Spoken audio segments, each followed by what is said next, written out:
યુગે યુગે પરિસ્થિતિ બદલાતી જાય છે. દરેક યુગ તમે જોતા જાઓ તમને ખબર પડે. એક યુગ એવો હતો કે જેમાં દેવો અને દાનવો એ બંને વચ્ચે યુદ્ધ ચાલતું હતું, દેવો અને દાનવો વચ્ચે.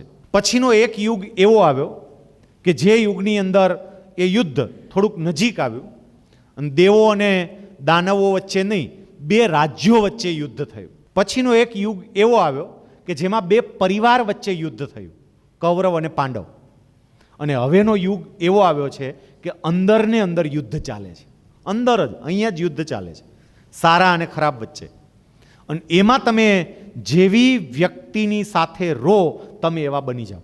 આપણા જીવનમાં નકારાત્મકતાઓ કેમ આવે છે? વાય જરાક આ વિચારવા જવું. કેમ સતત આજુબાજુ નકારાત્મક નકારાત્મક નકારાત્મક, એટલી નેગેટિવ ઉર્જા ફેલાવે છે. અને એને કારણે જે સમાજની અંદર માહોલ પેદા થયો, મેં તમને કીધું ને, જીવતી લાશ